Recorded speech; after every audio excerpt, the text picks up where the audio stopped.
छूट मिली है, लेकिन छूट के बाद अब जो मजदूर है वो अपने घर वापस भी, कुछ मजदूर लौटने लगे अलग अलग राज्यों से और कुछ मजदूर काम पर वापस आने लगे हैं। नोएडा से हमारे संवाददाता अनुज की इस रिपोर्ट पर नजर डालिए। मैं इस समय मौजूद हूँ नोएडा स्पेशल इकोनॉमिक जोन में। मैं आपको बता दूं कि ये मेरे पीछे नोएडा स्पेशल इकोनॉमिक जोन है और इसके अंदर करीबन 400 इंडस्ट्रीज हैं और जो वर्कर्स हैं वो आप देख सकते हैं, जो लेबरर्स हैं और हर क्लास का जो वर्कर है वो अब यहाँ आ रहे हैं, क्योंकि ये परमिशन जो है गृह मंत्रालय द्वारा खुद दी जा चुकी है। तो मैं अपने कैमरा पर्सन मनीष को कहूँगा कि वो आपको दिखाएं भी। लगभग हज़ारों की तादाद में यहाँ पे जो वर्कर्स हैं वो अब आना शुरू हो गए हैं, क्योंकि रिलैक्सेशन के बाद अब ये कंपनीज खुलना शुरू हो गई हैं। अलग अलग तरीके की यहाँ कंपनियाँ हैं। देखिए 400 से ज़्यादा कंपनी इस प्रेमाइसिस के अंदर हैं। उसमें कई एक्सपोर्ट फर्म हैं, कई गोल्ड फर्म है, कई डोमेस्टिक फर्म है जो अलग अलग तरीके की मैन्युफैक्चरिंग करती हैं। तो ये सारी चीज़ें इस प्रेमाइसिस के अंदर है और रिलैक्सेशन के बाद अब ये कंपनीज यहाँ खोली गई हैं। वहीं दूसरी तरफ मैं मनीष को कहूँगा कि वो आपको दिखाएं कि किस तरीके से चेकिंग भी यहाँ हो रही है। जो गार्ड्स हैं उनके बीच में देखिए सोशल डिस्टेंसिंग कैसे मेंटेन करी जा रही है, स्क्रीनिंग हो रही है।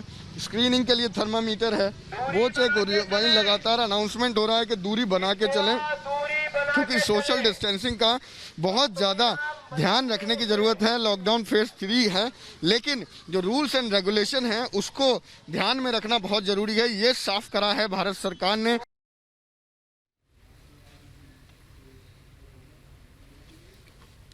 ग्राउंड जीरो से आपने अनुज की रिपोर्ट देखी। इस बीच खबरों के साथ आगे बढ़ते हैं। शराब के ठेकों पर बढ़ती भीड़ के चलते दिल्ली में अब ई कूपन के जरिए शराब पहुंचेगी, शराब दी जाएगी। एक खास रिपोर्ट देखिए ग्राउंड जीरो से हमारे रिपोर्टर, हमारे संवाददाता जावेद की रिपोर्ट।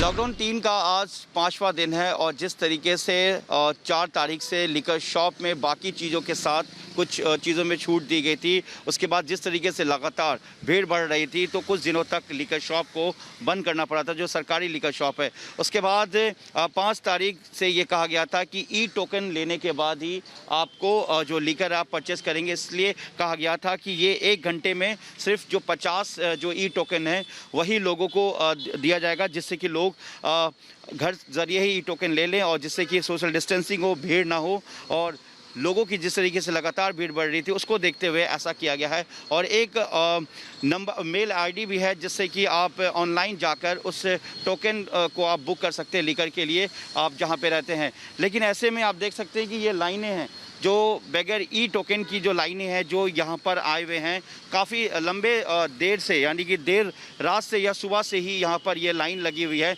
जो लोग लेकर के लिए आए हैं। लेकिन इसमें एक तस्वीर है कि जो एक शख्स इस लाइन में है जो यहाँ पर ई टोकन लेकर आए हैं, सिर्फ एक शख्स हैं। जी अच्छा, तो कब लिया आपने टोकन?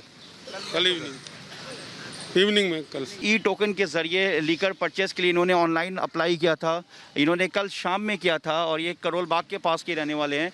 और दूसरी तरफ जो लाइन है ये बगैर ई टोकन के है। ऐसा इसलिए ई टोकन किया जा रहा है जिससे कि भीड़ कम हो, सोशल डिस्टेंसिंग को फॉलो किया जा सके। और जिस तरीके से लगातार जो भीड़ बढ़ रही थी उसको देखते हुए ऐसा कदम उठाया गया है। एक रिपोर्ट आपको दिखाते हैं। मुंबई में कोरोना संदिग्ध ने अस्पताल से भागने की कोशिश की है, लेकिन उसे पकड़ लिया गया। आपको दिखाते हैं इसे 1 मिनट की रिपोर्ट के जरिए।